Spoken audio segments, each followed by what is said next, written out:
Hello friends, welcome to our YouTube channel तैयारी beginners की। इस वीडियो के माध्यम से आपको रसायन विज्ञान या केमिस्ट्री के बहुत ही महत्वपूर्ण प्रश्नोत्तर व्याख्या के साथ देखने को मिलेंगे। पूरा वीडियो देखिए और चैनल को सब्सक्राइब भी कर लीजिएगा। ये वीडियो आपके जो जीआईसी लेक्चरर एग्ज़ाम 20 जून को प्रस्तावित है उसके लिए बहुत ही रिलेवेंट रहेगा। पीजीटी के लिए भी आप इसको देख सकते हैं एंड अगर बीएड एंट्रेंस एग्ज़ाम यूपीएसआई वगैरह के लिए आप साइंस का पोर्शन तैयार कर रहे हैं तब भी आप इसे देख सकते हैं। तो वीडियो देखिए, देखने के साथ साथ चैनल को सब्सक्राइब कीजिए, कमेंट सेक्शन में अपने कमेंट कीजिएगा और बेल आइकन को प्रेस करना मत भूलिएगा जिससे वीडियोज़ अपलोड हों आपको नोटिफिकेशन मिल जाए। ठीक है, तो अब शुरू करते हैं। फर्स्ट क्वेश्चन है, निम्नलिखित में से कौन सी निष्क्रिय गैस के बाहरी कक्ष में केवल 2 इलेक्ट्रॉन होते हैं? ए ऑप्शन है हीलियम, बी ऑप्शन है ऑर्गन, सी ऑप्शन है नियॉन, डी ऑप्शन है क्रिप्टॉन। तो इसका जो सही आंसर होगा वो क्या होगा? तो इसका जो सही आंसर हो जाएगा वो आपका हो जाएगा ए ऑप्शन हीलियम। हीलियम निष्क्रिय गैस के बाहरी कक्ष में केवल 2 इलेक्ट्रॉन होते हैं। हीलियम का प्रतीक या सिंबल जो होता है वो He होता है। इसका इलेक्ट्रॉनिक विन्यास 1s2 होता है। हीलियम का प्रयोग गोताखोरों द्वारा ऑक्सीजन गैस के साथ किया जाता है। अस्पतालों में दमा के रोगियों को कृत्रिम सांस के रूप में हीलियम और ऑक्सीजन का गैस का मिश्रण दिया जाता है। द्रव हीलियम का प्रयोग निम्न ताप पर प्रयोगों में निम्न तापीय अभिकर्मक के रूप में किया जाता है। ऑर्गन, जिसके एटॉमिक नंबर 18 प्रकृति में वायुमंडल में सबसे अधिक मात्रा में पाई जाने वाली अक्रिय गैस है। नियॉन की परमाणु संख्या या एटॉमिक नंबर 10 होती है। इसका प्रयोग विज्ञापनों में विज्ञापन नली बनाने में किया जाता है। अगला क्वेश्चन है, संभारिकों की संख्या समान होती है। ए ऑप्शन है नाभिकों में, बी ऑप्शन है इलेक्ट्रॉन में, सी ऑप्शन है आयन में, डी ऑप्शन है प्रोटॉन में। तो इसका जो करेक्ट आंसर हो जाएगा वो आपका ए ऑप्शन हो जाएगा। संभारिकों में नाभिक की संख्या समान होती है। C614 एवं C8O17 एवं 7n16 वे तत्व जिनकी द्रव्यमान संख्याएं एक ही किंतु परमाणु संख्या भिन्न भिन्न होती हैं संभारिक कहलाते हैं। अगला क्वेश्चन है, संभारिकों के गुण होते हैं। संभारिकों के अधिकांश भौतिक गुण एक दूसरे से भिन्न होते हैं। संभारिकों के रासायनिक गुण एक दूसरे से सर्वथा भिन्न होते हैं। संभारिकों के वे भौतिक गुण एक समान होते हैं जो परमाणु द्रव्यमान पर निर्भर करते हैं। एक ही तत्व के वे परमाणु जिनकी परमाणु संख्याएं समान किंतु द्रव्यमान संख्याएं भिन्न भिन्न होती हैं समस्थानिक या आइसोटोप्स कहलाते हैं। अगला क्वेश्चन है, डैश के इलेक्ट्रॉन के बीच आकर्षण सबसे कम होता है। ए ऑप्शन है ऑक्सीजन, बी ऑप्शन है बोरॉन, सी ऑप्शन है मरकरी, डी ऑप्शन है नाइट्रोजन। तो इसका सी ऑप्शन बिल्कुल करेक्ट हो जाएगा। मरकरी के इलेक्ट्रॉन्स के बीच आकर्षण सबसे कम होता है क्योंकि ये द्रव अवस्था में पाया जाता है। तो इसका जो सही आंसर हो जाएगा सी सही आंसर हो जाएगा। ओके, मरकरी एक परमाणविक होता है। यह ऊष्मा एवं विद्युत का संचालक होता है। यह ना तो आघातवर्ध होता है ना ही तन्य। 4.12 के ताप पर पारा का प्रतिरोध शून्य हो जाता है तथा यह अतिचालक की भांति व्यवहार करता है। पारा का आपेक्षिक घनत्व 13.6 होता है। पारा अम्ल राज में घुलकर मर्क्यूरिक क्लोराइड बनाता है। पारा को प्रयोग थर्मामीटर, बैरोमीटर आदि यंत्रों में किया जाता है। पारा को क्विक सिल्वर के नाम से भी जाना जाता है। इसका प्रमुख अयस्क सिनेवार होता है। पारा की परमाणु संख्या 80 तथा द्रव्यमान संख्या 200 होती है। यह अति विषैला होता है। इसका संकेत Hg होता है जो हाइड्रोरम ग्रीक शब्द से आया है। हाइड्राजरम जो ग्रीक शब्द है उससे आया है जिसका अर्थ होता है बाटर सिल्वर।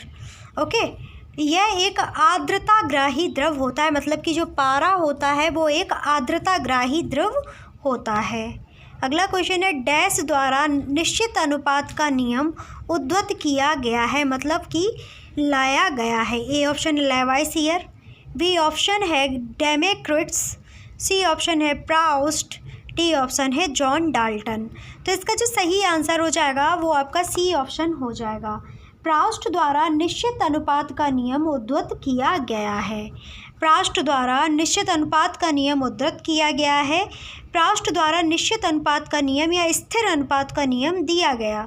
इसके अनुसार किसी रासायनिक यौगिक में अवयवी तत्वों के भारों का सदैव एक निश्चित अनुपात रहता है।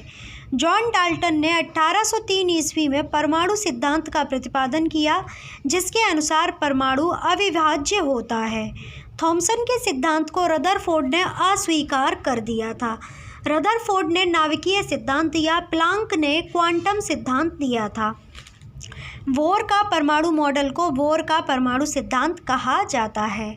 अगला क्वेश्चन है, अणु का निर्माण करने वाले परमाणुओं की संख्या को क्या कहा जाता है? ए ऑप्शन है संयोजकता, बी ऑप्शन है नॉर्मलता या साधारण अवस्था, सी ऑप्शन है मोलरता ग्राम अणुकता, डी ऑप्शन है एटमोसिटी। तो D is the correct answer.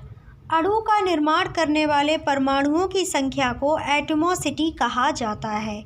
P4 में 4, N2 में 2, S8 में 8 जो हैं इनके एटमोसिटी कहलाते हैं। अगला क्वेश्चन, अगली जो टॉपिक है वो है, किसी तत्व या यौगिक का वह छोटा से छोटा कण जो स्वतंत्र अवस्था में रहता है अणु कहलाता है। तो मॉलिक्यूल किसे कहा जाता है? किसी तत्व के या यौगिक का छोटा से छोटा कण जो स्वतंत्र अवस्था में रह सकता है अणु कहलाता है। परमाणु किसी तत्व का वह छोटा से छोटा कण है जो किसी भी रासायनिक अभिक्रिया में भाग ले सकता है परंतु स्वतंत्र अवस्था में नहीं रह सकता है। मोल किसी पदार्थ के परमाणु, अणु तथा आयन की निश्चित संख्या को व्यक्त करता है। अगला क्वेश्चन है, परमाणु के भीतर न्यूट्रॉन द्वारा प्रोटॉन पर आरोपित बल क्या कहलाता है? ए ऑप्शन है ज्वारीय बल, बी ऑप्शन है विद्युत स्थैतिक बल, सी ऑप्शन है गुरुत्वाकर्षण बल, डी ऑप्शन है नाभिकीय बल। तो इसका जो सही आंसर हो जाएगा वो क्या होगा? तो सही आंसर आपका हो जाएगा डी ऑप्शन। परमाणु के भीतर न्यूट्रॉन द्वारा प्रोटॉन पर आरोपित बल नाभिकीय बल कहलाता है।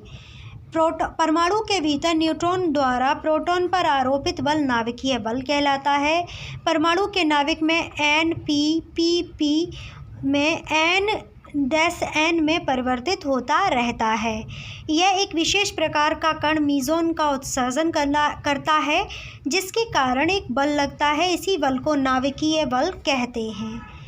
वह नाभिकीय प्रतिक्रिया जिसमें कोई एक बाहरी नाभिक दो भागों में टूटता है नाभिकीय विखंडन कहलाता है।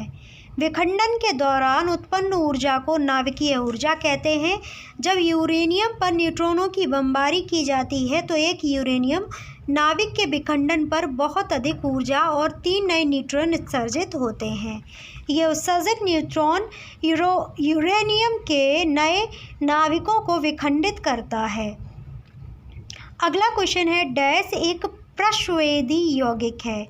ए ऑप्शन है सल्फ्यूरिक अम्ल, बी ऑप्शन है मैग्नीशियम क्लोराइड, सी ऑप्शन है फॉस्फोरस पेंटाऑक्साइड, डी ऑप्शन है कली चूना। तो D is the correct answer. कली चूना एक प्रश्वेदी यौगिक होता है। कली चूना एक प्रश्वेदी यौगिक है। प्रश्वेदी पदार्थ वह है जो हवा से आर्द्रता और CO2 गैस को आसानी से सोख लेता है। जो हवा में नमी होती है उसे और CO2 गैस को आसानी से सोख ले उसे प्रश्वेदी पदार्थ कहा जाता है। तो जो कली चूना होता है वो एक प्रश्वेदी यौगिक होता है। सोडियम हाइड्रोक्साइड का अणुसूत्र NaOH होता है। सोडियम हाइड्रोक्साइड को कास्टिक सोडा या दाहक सोडा भी कहा जाता है। इसका उपयोग पेट्रोलियम को शुद्ध करने में, साबुन बनाने में, कागज, सूती कपड़ों में चमक पैदा करने में, कृत्रिम रेशम के निर्माण में, रंग तथा रेयॉन बनाने में, प्रयोगशाला में प्रतिकारक के रूप में तथा सोडियम धातु के निर्माण में किया जाता है। सल्फ्यूरिक अम्ल H2SO4 का उपयोग पेट्रोलियम के शोधन में, कई प्रकार के विस्फोटक बनाने में, रंग और औषधियाँ बनाने में तथा संचायक बैटरियों में किया जाता है। अगला क्वेश्चन है, अमोनिया में नाइट्रोजन की संयोजकता है। ए ऑप्शन है 4, बी ऑप्शन है 1, सी ऑप्शन है 2, डी ऑप्शन है 3। तो D is the correct answer. Ammonia में नाइट्रोजन की संयोजकता 3 है। अमोनिया का सूत्र NH3 होता है। अपने निकटस्थ अक्रिय गैस की तरह इलेक्ट्रॉनिक व्यवस्था प्राप्त करने में किसी परमाणु द्वारा त्याग या ग्रहित इलेक्ट्रॉनों की कुल संख्या को उस परमाणु की संयोजकता कहते हैं। किसी तत्व की संयोजकता उसके परमाणु की बाह्यतम कक्षा में उपस्थित इलेक्ट्रॉन की संख्या पर निर्भर करता है। अगला क्वेश्चन है, निम्नलिखित तत्वों में से कौन सा बहुपरमाण्विक तत्व है। ए ऑप्शन है सोडियम, बी ऑप्शन है सल्फर, सी ऑप्शन है ऑर्गन, डी ऑप्शन है ऑक्सीजन। तो B is the correct answer. Sulphur जो है बहुपरमाण्विक है। इसका सूत्र S8 होता है। यह 8 परमाणु से बनता है। सल्फर का परमाणु संख्या 16 तथा परमाणु भार 32 होता है। यह आवर्त सारणी के वर्ग 16 का एक तत्व है। सल्फर गंधक के भारी कक्षा में 6 इलेक्ट्रॉन होते हैं।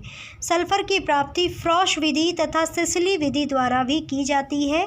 सल्फर के ऊर्ध्वपातन के फलस्वरूप प्राप्त होने वाले बारीक चूर्ण को गंधक का फूल कहा जाता है। अगला क्वेश्चन है, किसी परमाणु के कक्षा में समायोजित किए जा सकने वाले इलेक्ट्रॉनों की संख्या अधिकतम संख्या को किस सूत्र द्वारा दर्शाया जाता है। ए ऑप्शन है 2n, बी ऑप्शन है 2n-2, सी ऑप्शन है 2n3, डी ऑप्शन है 2n2। तो डी ऑप्शन इसका करेक्ट हो जाएगा। किसी परमाणु के कक्ष में समायोजित किए जा सकने वाले इलेक्ट्रॉन की अधिकतम संख्या को 2n2 सूत्र द्वारा दर्शाया जाता है। किसी परमाणु की सबसे बाहरी कक्षा में 2 या 8 से अधिक इलेक्ट्रॉन नहीं रह सकते हैं। मुख्य क्वांटम संख्या n का मान किसी भी दिशा में शून्य नहीं हो सकता। अक्रिय गैसों के सामान्य इलेक्ट्रॉनिक विन्यास होते हैं 2s2 np6 He को छोड़कर। किसी परमाणु की विभिन्न कक्षाओं में चक्कर लगाने वाले इलेक्ट्रॉन की संख्या अधिकतम 2n2 होती है, जहां n कक्षा संख्या है। तो ये थे हमारे आज के बहुत ही महत्वपूर्ण प्रश्नोत्तर केमिस्ट्री के डिस्क्रिप्शन के साथ। कैसा लगा आपको वीडियो ज़रूर बताइए। थोड़ा बहुत प्रोनाउंसिएशन में प्रॉब्लम हो गया, उसके लिए हम माफ़ी मांगते हैं, पर आपको कंटेंट कैसा लगा ज़रूर बताइए। कमेंट सेक्शन में कमेंट कीजिए, और अच्छा लगा है तब भी कमेंट कीजिए, और कुछ सजेस्ट करना चाहते हैं, कोई आपके ओपिनियन है तो वे भी आप कमेंट सेक्शन में कमेंट कर सकते हैं। वीडियो की PDF अगर आपको चाहिए तो वीडियो की डिस्क्रिप्शन में आपको लिंक प्रोवाइड हो जाएगा टेलीग्राम ग्रुप का, वहां से आप PDF ले सकते हो। वहां पर आप मैसेज कीजिएगा हेलो PDF, तो आपको PDF मिल जाएगा। ठीक है, और चैनल को सब्सक्राइब करना मत भूलिएगा, और पास में दी गई बेल आइकन को प्रेस करके ऑल पर सेलेक्ट कीजिए, जब भी वीडियोज़ अपलोड हो उनका नोटिफिकेशन आपको मिल जाए और आप अपनी तैयारी निरंतर करते रहें। ठीक है, और टाइम टेबल आप बताइएगा कमेंट सेक्शन में, उस हिसाब से लॉन्च कर दिया जाएगा। अभी आज ये समझिए पहला वीडियो है। अभी लास्ट वीडियो काफ़ी हम अपलोड करते थे, फिर बीच में कुछ इश्यूज़ हुए, इस वजह से स्टक हो गया था वीडियो अपलोड करना। अब से कंटिन्यू वीडियोज़ रहेंगे। आप टाइम टेबल लॉन्च बता दीजिएगा, उसके हिसाब से फिर हम जो है लॉन्च कर देंगे टाइम टेबल, उसी हिसाब से आपको वीडियो प्रोवाइड हो जाया करेंगे। ठीक है, तो चैनल को सब्सक्राइब मत करिए, क्या बोल दिया, चलो ठीक है, चैनल को सब्सक्राइब कर लीजिएगा, बेल आइकन को प्रेस कर लीजिएगा। आप सभी का बहुत बहुत धन्यवाद वीडियो वॉच करने के लिए। Don't forget subscribe, like, comment and share. Thank you.